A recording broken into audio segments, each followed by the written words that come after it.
Sveiki visi, šiandien truputį kitokia aplinka, kitoks formatas video. Čia aš norėčiau papasakoti apie gyvenimą Ispanijoje, truputį iš kitos pusės, įvairesnio požiūrio, kitokios nuomonės, kitokio pakalbėjimo. Pasidalinsiu mintimis, kaip viską patyrėm per save, kaip su kažkokiom problemom susidūrėm, kaip mes jas sprendėm ir apskritai, kodėl būtent Ispanija, kas čia mus atvedė. Čia gal nuo to aš pradėsiu. Tai kas mane čia atvedė į tą Ispaniją? Ar čia ta Ispanija iš tikrųjų jinai tokia verta dėmesio? Man asmeniškai tai buvo ekspromtu priimtas sprendimas, nes taip gyvenime dažnai pradžioj aš taip patyriau per save, kad daug dalykų esu gyvenime padaręs, kur pradžia būna tokia ekspromtu, daug apie tai negalvoji, nesiruoši, paprasčiausiai imi ir darai, bet jau toj srity arba tuose įvykiuose, kai tu jau pasieki aukštesnį lygį, įgauni patirties, tada jau pradedi planuoti būtent toj srity. Pavyzdžiui, kaip sakykime, su kokiu video darymu. Pas mane visi pirmieji video būdavo tokie ekspromtų. Sugalvojau, paėmiau iš karto ir įjungiu ir filmuoju. Tai toks būna ekspromtų dalykas ir apie tai labai daug negalvoji, nes patirties tame mažai ir tu čia labai daug neprigalvosi, nes tu net nežinai, kaip ruoštis, ką reikės daryti, ką reikės taisyti, tu tiesiog nežinai. Čia taip gaunasi ir mokyklos laikais, kad irgi tu eini į mokyklą ir tu nesupranti, kas ten bus, bet mokiniesi, paskui pradedi save išsigryninti, tu pradedi suprasti, kas tau patinka, kokie dalykai, kokie mokslai, kokie sritis, kokie kryptis ir tu tuo metu paskui išsigrynini. Tas pats ir su darbu, tai tas pats gaunasi ir su mūsų kelionė, į Ispaniją. Aišku, reikėjo pasiplanuoti, kur miegosim, tai mes be abejo turėjome planų, kaip nuvažiuoti, kur apsistoti, kiek pinigų reikia turėti ir panašiai. Bet kodėl apie tą Ispaniją? Tai dabar grįžkim. Ar čia tikrai verta į tą Ispaniją važiuoti? Čia kiekvienam, aišku, yra skirtingai ir asmeniškai. Mums tas dalykas ne tai, kad pasiteisino, bet mums čia patinka. Gamta šita Ispanijos, man patinka kalnai, nežinau, man kodėl, bet labai traukia ir ta pati jūra. Man labai nepatinka lygios vietovės, man tai yra nuobodu. Man patinka kalvos, kalvelės, kalnai, jūros peizažas ir ta visa tokia įvairovė. Tai Lietuvoje man tų dalykų trūko. Aišku, ten kai gyveni, apie tai labai negalvoji. Yra kiti reikalai, kiti užsiėmimai, kitos mintis, bet kai nuvažiuoji kažkur, tai tu iš karto tą dalyką pastebi, kad traukia, patinka, žavi, norėtum taip gyventi. Mes esam buvę ir Tenerifėje. Irgi patiko, nes važiavau su Ieva kartu dviese mes, kai mes dar draugavom, dar nebuvom vedę. Mes ten nuvažiavom ir tikrai patiko. Kalnai ir ta jūra vėl. Bet aišku, mes jos nepasirinkom, taip gyvenimas sudėliojo, nes mes irgi galvojom apie Tenerifę kaip variantą, bet mes susidėliojom pliusus minusus, kad Tenerifė ne ta vieta, nes minusų buvo daugiau negu pliusų. Aišku, gražu, fainai, ten kurortai, karšta jūra, šiltos žiemos labai, 18-20, tarp 15-20 laipsnių žiemos pliuso, tai ir liuks, bet mes susidėliojom tokius minusus, kaip kad ten man tai yra per daug pavojinga, todėl kad ten ir žemės drebėjimai vyksta dažniau, nes čia yra buvę tų žemės drebėjimų, plus ten mažytė sala, joje greitai viskas atsibosta, ten nuvažiuoti atostogų tai yra tikrai labai gerai, pavažinėti, pabūt savaitėj, 2 ar ne, max 3, bet paskui jau ten per daug nuobodu, ta pati monotonija. Bet žemyniniai dalykai, kur mes Ispanijoje gyvenam, tai tu gali nuvažiuoti daug daugiau, apžiūrinėti į tą pačią Portugaliją, Ispanijoje pilna miestelių, senovinių aplankyti, pilių, fainų. Norisi kažkokios egzotikos, galima ir į Maroką persikelt, Afriką. Nežinau, man čia yra daug labiau priimtinesnis variantas. Žemyninė Ispanijos dalis. Kaip ta kelionė įvyko? Daug veiksnių, aišku, tai įtakojo, nes ten Lietuvoje buvo 2022 metų jau pradžia, po visų tų prievarstinių izoliavimos ir panašiai, buvo tie reikalai daugam atsibodę. Ir to pasėkoje mums šitie visi įvykiai, kurie Lietuvoje buvo, jau buvo, daug, aš žinau, žmonių buvo pavargę nuo viso to reikalų. Ir kažkaip atėjo poreikis, nes ta įtampa viskas, nežinojimas, kuom čia baigsis ir panašiai. Vieni žmonės mokėjo tos dalykus kitaip perkesti, mes galbūt truputį jautresni buvom ir aš žiūrėjau truputį kitų kampų visos tos reikalus ir buvo poreikis kažkaip pakeisti tą aplinką, pribrendo reikalas ir paprasčiausiai priėmėm sprendimą, kad tikrai reikia kažką daryti. Tas kažką daryti, tai išvažiuoti, pailsėti nuo tos monotonijos, nuo tų situacijų. Mes kadangi buvom Kanaruose, žmona kažkada irgi teko jai ir mokintis Ispanijoje, jinai šiek tiek ispanų mokėjo. Aš aišku ispanų visiškai nei vieno žodžio nemokėjau, išskyrus 3 žodžius – agua sin gas, por favor, nes Kanaruose tą išmokau. Paėmėm, susiplanavom kelionę, išvažiavom pas pažįstamus, turėjom kaip ir garantiją, kur mus priims, turėjom santaupų atsidėję, nes be to tai niekaip tikrai ir išvykom. Kelionė buvo pradžiai galbūt įtempta šiek tiek, nes mums bevažiuojant autostradoj mes pamatėm, kad kažkokia vyksta karinė technika važiuoja ir man buvo mintis, sakau, kad čia kažkas bus. Ir Prancūzijoje viešbutyje apsistoję pradėjome matyti žinias, kad įvyko kariniai veiksmai.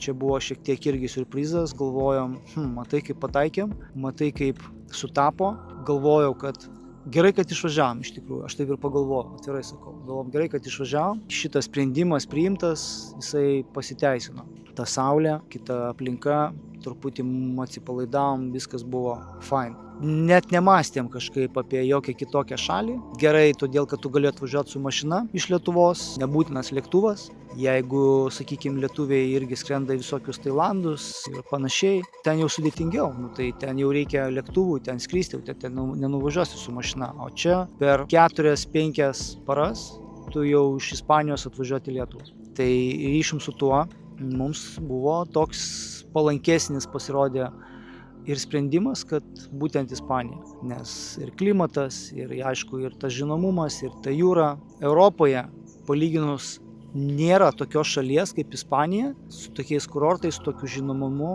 ir su tokiom, galima sakyti, investicijom. Aišku, tos investicijos visose šalyse, bet į skirtingus tik tai segmentus tos investicijos eina. Bet čia daugiau investuojama į kurorto segmentus, nekilnojamas turtas ir panašiai.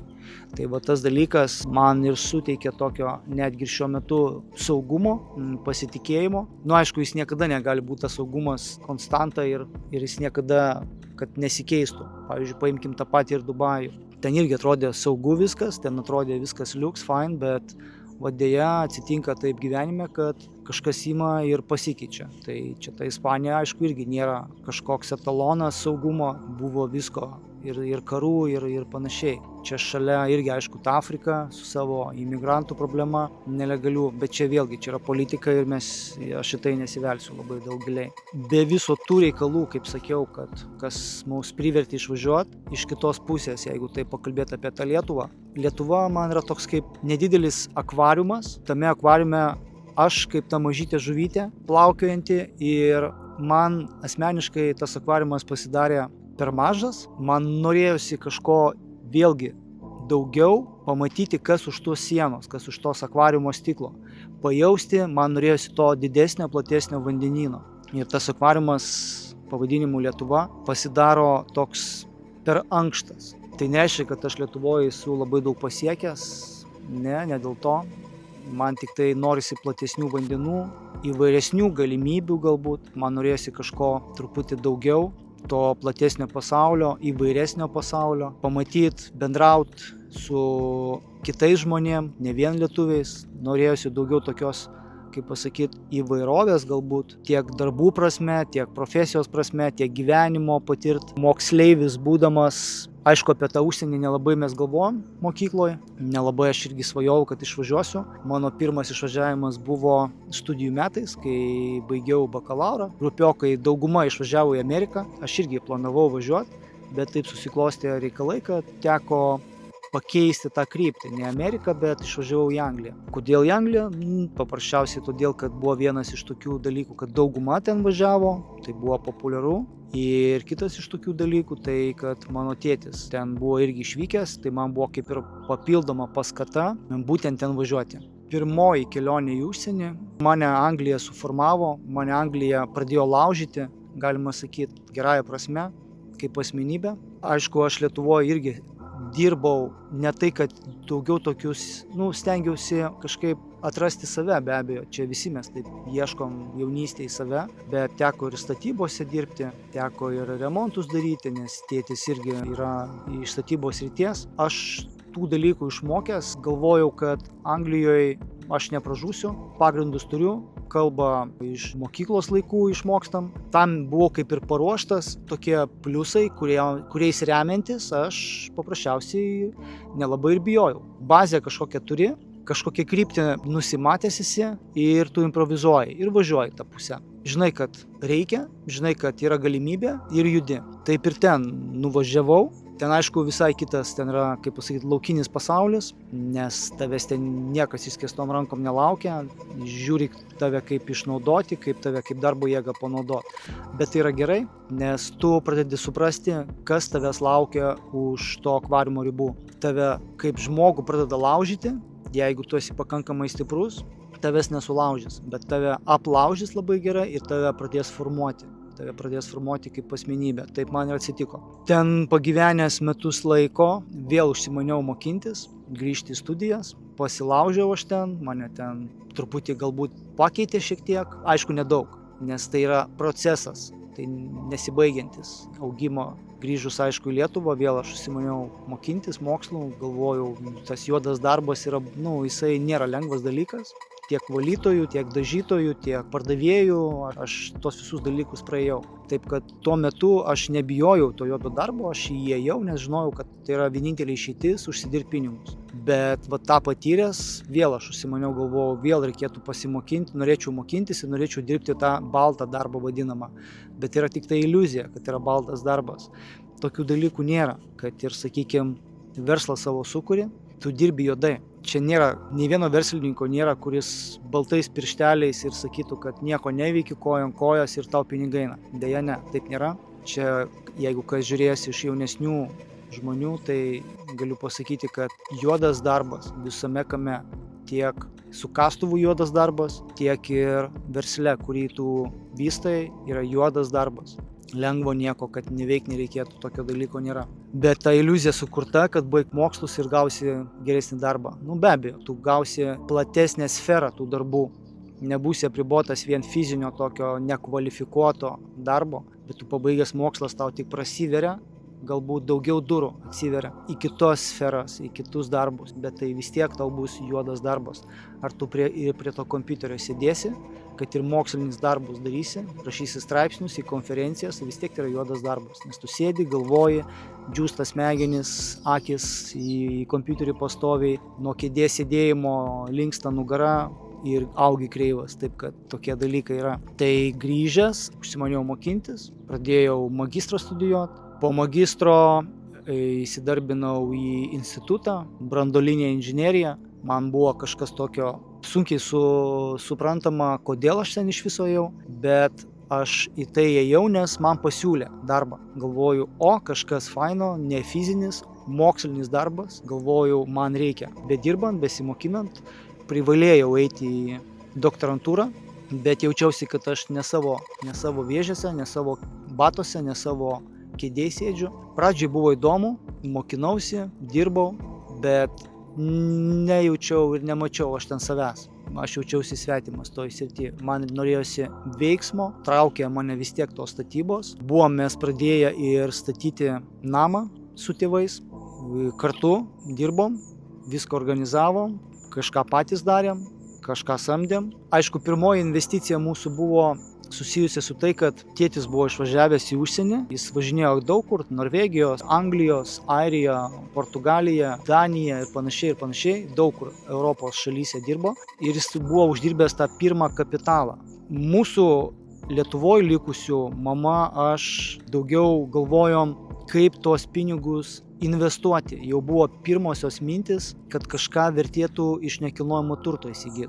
Ieškojom buto. Dar butai buvo, kai mes pirkom litais ir jisai kainavo, ar tai ne 30 000, aš dabar reikia pasitikslinti, bet lygtais 30 000 litais. Tai buvo mūsų pirmoji patirtis ir su nuoma, netgi ir tendencingai ieškojome, kur pirkti, kad mes galėtumėm išnuomoti lengviau prie studentų miestelio KTU puikiai tiko studentam. Ką aš noriu pasakyti, kad visą laiką buvo toks kaip mąstymas iš anksto, ką daryti, kas bus po to, numatyti kelius žingsnius į priekį. Ir visą laiką būtinai daryti, nes paskui buvo įvykusi krizė pasaulinė 2008 metų finansinė, kainos labai pakilo, tai buvo mūsų tokia kaip pasiteisinusi pirmoji investicija, nes iš 30 000 kainos buvo pakilusios litais iki 100 000. Trigubai. Ir mes tą butą pardavėm 20 metai, nes buvom pradėję statybas jau daryti. Statėmės namą. Jau buvo vėl kita mūsų planuota iš anksto strategija, investicija. Ta namą pradėjom statyti dalinai savo jėgom, dalinai samdėm, organizavom.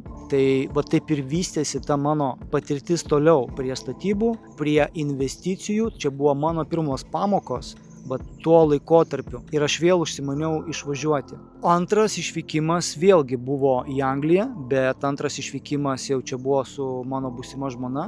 Susipažinom, išvykome kartu, vėl prasidėjo laužimas manęs, gyvenimas vėl pradėjo mane laužyti kaip asmenybę. Vėl aš pradėjau nuo paprastų eilinių darbų, pagalbinis, paskui iš pagalbinio į stalius, nes aš mačiau perspektyvą, Anglijoje buvo galima, aišku, daugiau uždirbti pinigų iš to. Kodėl būtent staliavimo? Nes mano abu dėdukai, tiek iš mamos, tiek iš tėvo pusės, abu buvo staliai. Dar dėdukas iš tėčio pusės buvo toks, jis baigęs irgi tam tikrus mokslus buvo, jisai daugiau tokį vadovaujamą darbą irgi dirbo.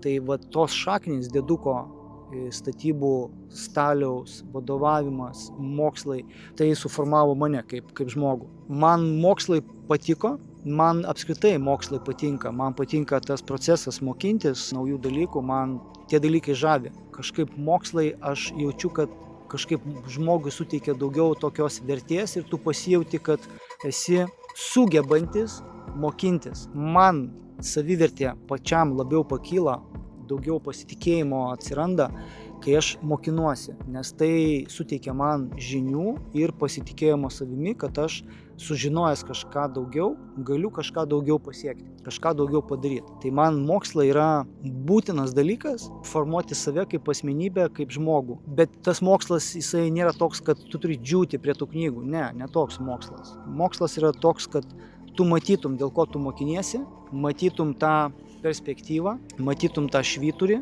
dėl ko tu plauki link to švyturio, matytum tikslą. Todėl Anglijoje man reikėjo pasimokinti, gauti tą profesinį diplomą. Ten toks yra City and Guilds, lygis gan aukštas, šiek tiek aišku ten kainavo, bet buvo, kadangi Anglija Europos Sąjungoje, buvo ten ir iš tų lėšų finansuojama, tai dalis mano mokslų buvo finansuojama iš valstybės. Mokinausi, įgijau tos diplomus, dirbau tuo pačiu ir stalium ir uždirbinėjau pinigus ir netgi investavau šiek tiek į įrankius geresnius, nes mačiau perspektyvas, galvojau, pradžioje buvo netgi mintis, kad aš Anglijoje galbūt liksiu ir gyventi ir pirkti ten būstą.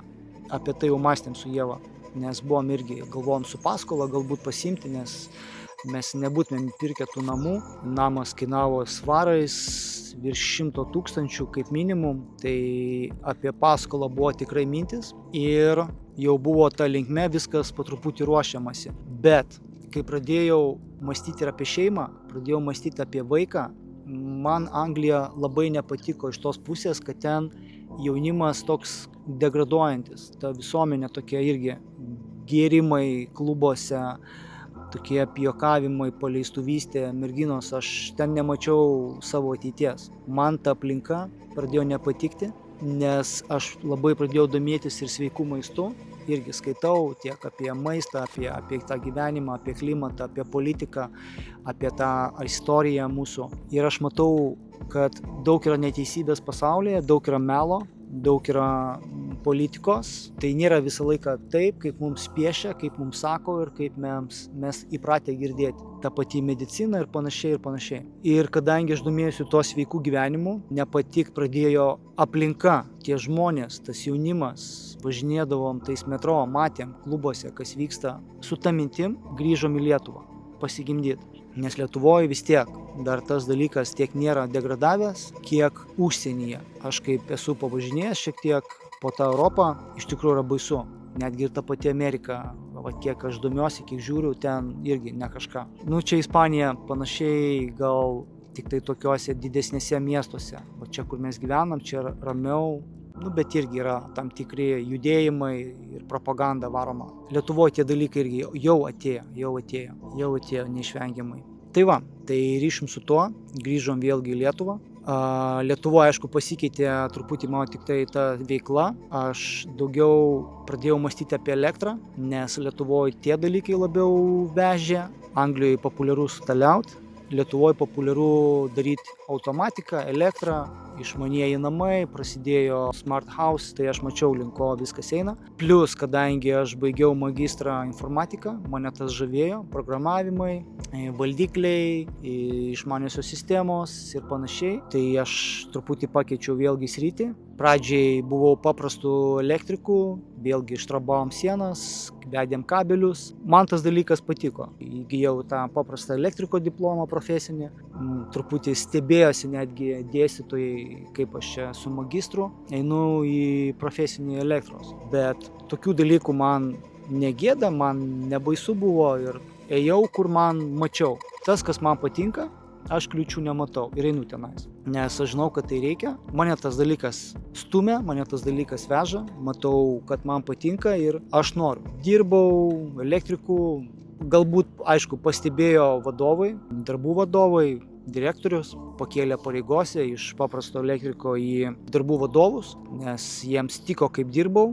Tiko ta kokybė, tiko atsidavimas, vadovavimo, įgūdžiai, organizuotumas. Mane už tai labai dažnai tiek stebindavo, ne tiek kiek glumindavo, bet, sakykime, žiūrėdavau truputį su tokiu gailesčiu į tą jaunimą, su kuriuo aš dirbau. Nes aš Anglijoje, kadangi tą juodą darbą matęs, man jau buvo nebebaisu, aš esu praėjęs tą visą juodą virtuvę, tą pragarą, tai man Lietuvoje atrodė kaip ne tai, kad atostogos, bet toks relaksas, nes tu lietuviškai viską supranti ir nebuvo daug tokios labai didelės konkurencijos.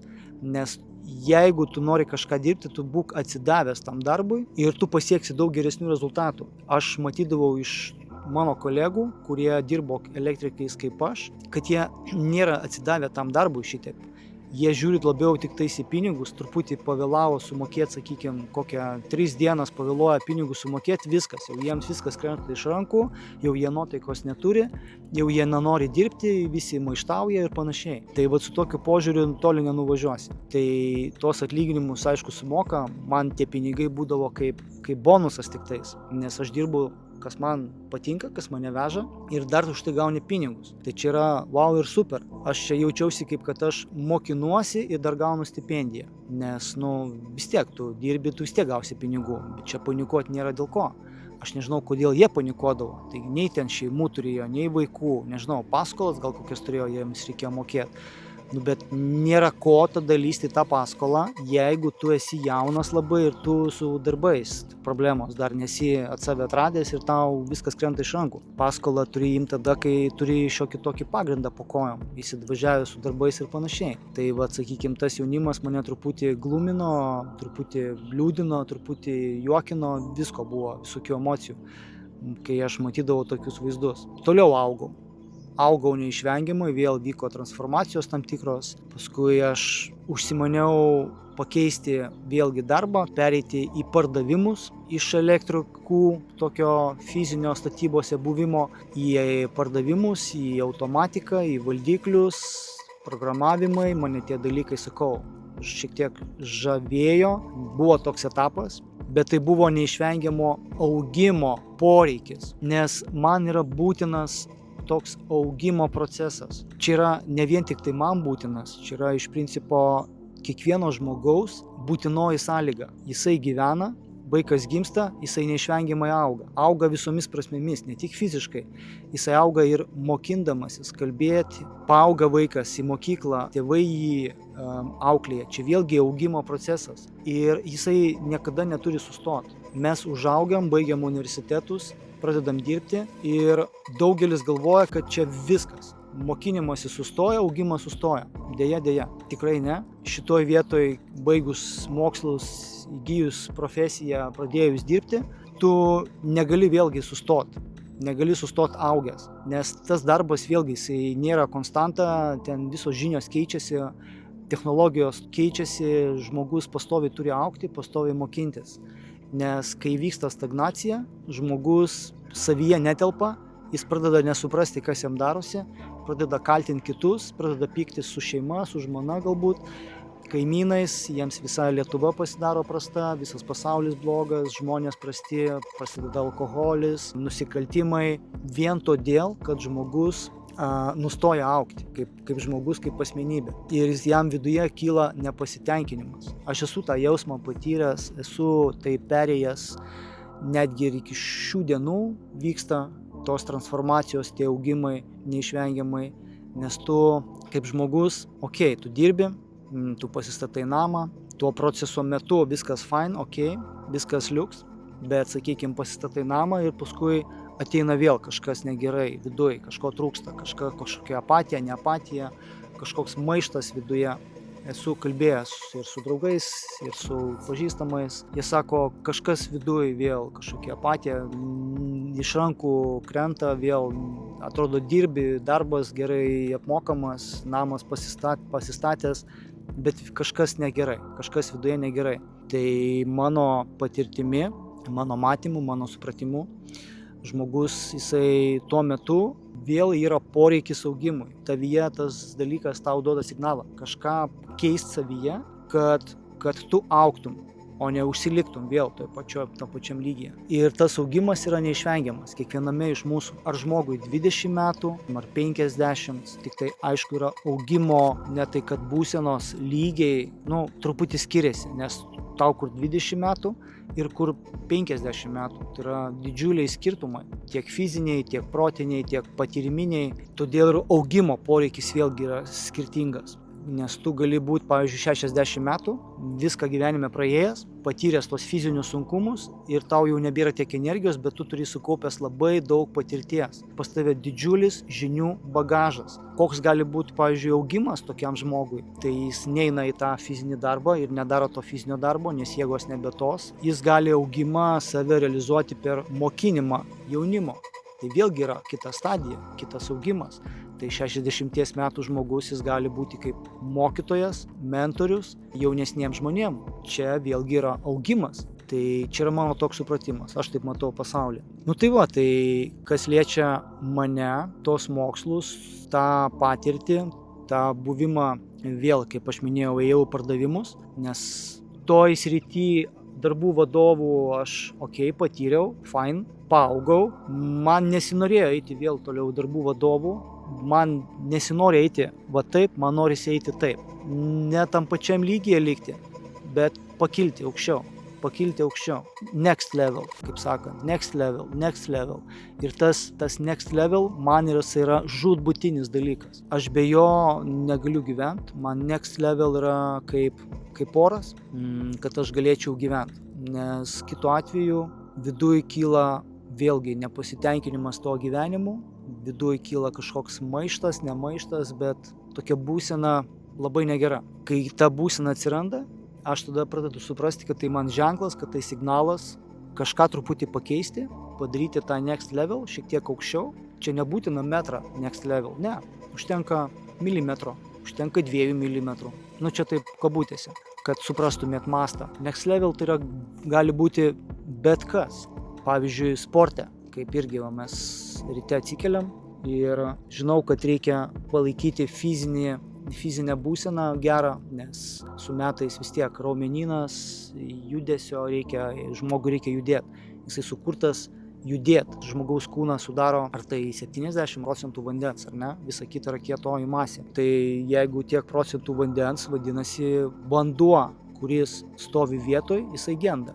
Vadinasi, žmogus turi judėti. Tas vandenukas žmoguje, jis turi būti pastoviai judesy. Tai tas kitas lygis, čia liečia tiek visame kame. Sakau, visuose darbuose next level, mūsų veikloje next level visą laiką yra aukščiau, truputį geriau, atlikti darbą geriau, atlikti kokybiškiau, klientui savo paslaugą padaryti maksimaliai, kaip tu gali geriau, kad jisai būtų patenkintas, kad jis būtų rekomenduotų mus ir panašiai ir panašiai. Tai yra būtinas dalykas kiekvienam žmogui. Ir galima po truputį. Tai kaip ir minėjau, pavyzdžiui, tas sportas irgi. Pradedi keltis, sakykime, 7 ryto, bėgiot. Pradžiai, sakykime, gali nubėgti pusę kilometro. Next level jau yra daugiau negu pusę kilometro. Toliau bėgi, toliau didesnis atstumas. Gali keltis jau nebe 7, o pusę 7, pristraukimus darai 5 padarai, ar ne, paskui žiūri jau 7, 10 ir toliau ir daugiau. Taip kaip ir su štanga, tu jeigu kelsi iš karto 100, tu nepakelsi arba sulūši. Taip ir gyvenime.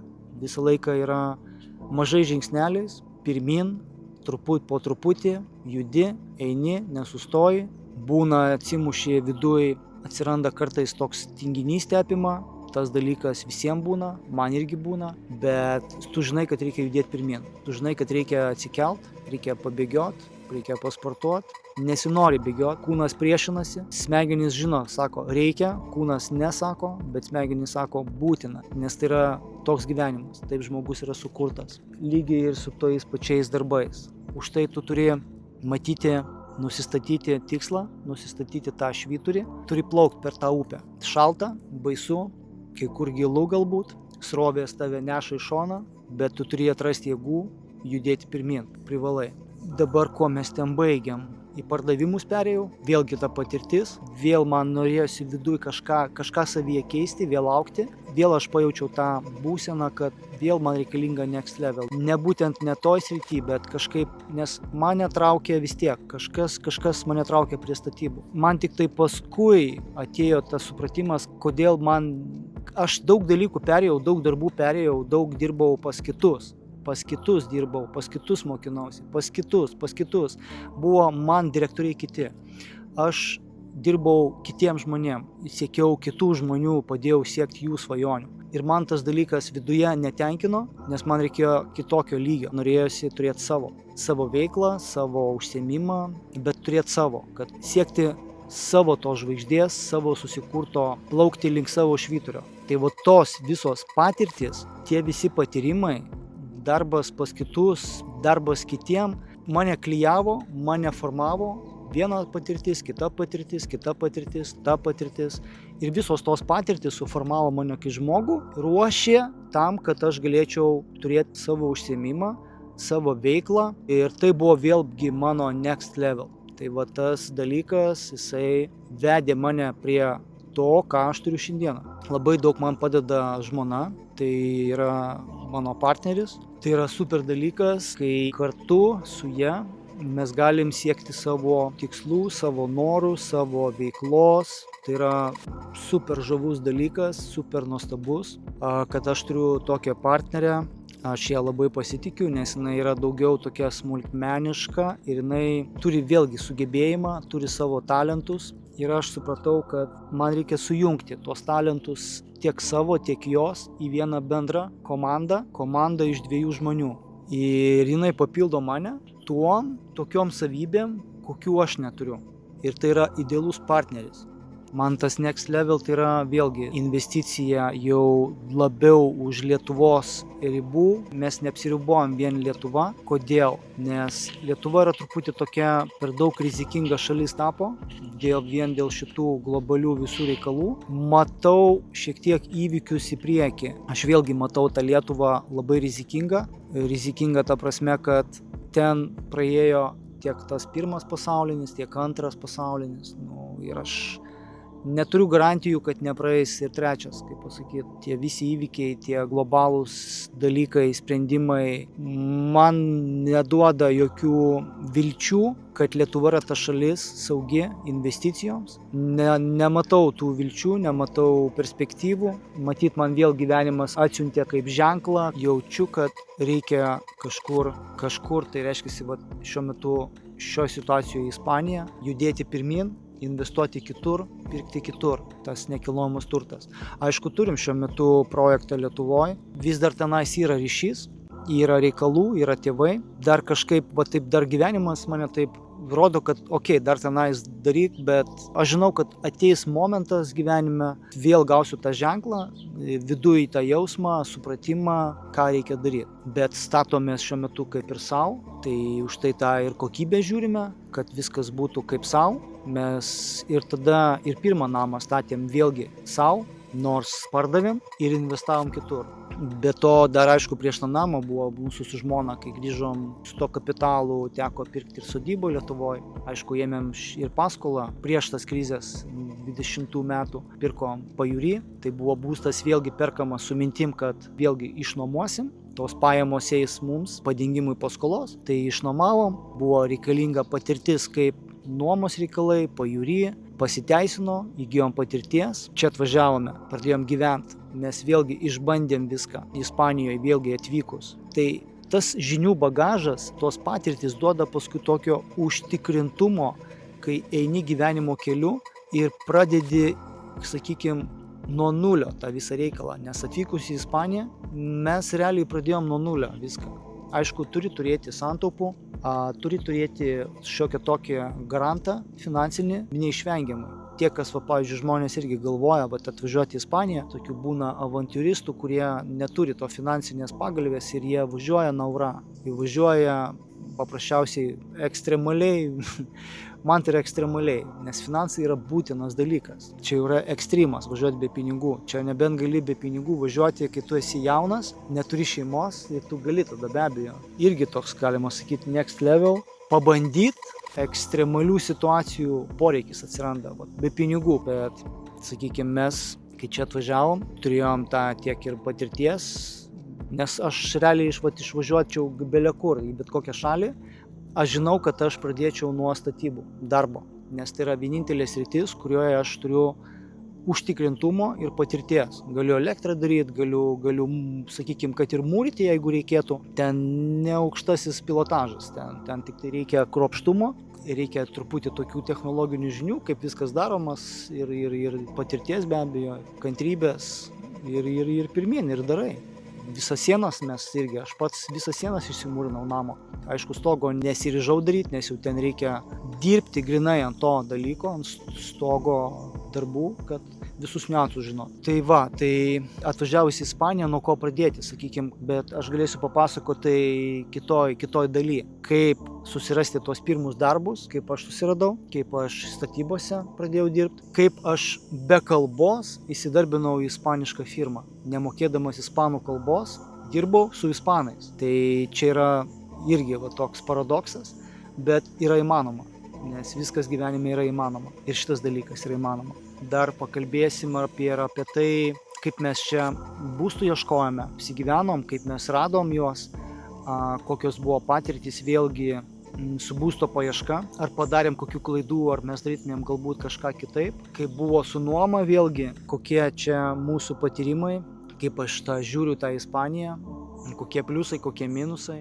Tai vėlgi galėsiu papasakoti kitoj daly. Jeigu kokių klausimų turite, galit klausti drąsiai, pasidalinsiu savo asmeninę patirtimi, papasakosiu, kaip aš vėlgi matau į tam tikrus dalykus, savo požiūrį ir panašiai. Tai galbūt šiam kartui tiek. Dėkui, kas klausėsi, kam buvo įdomu ir iki susitikimo vėl kitose video. Iki.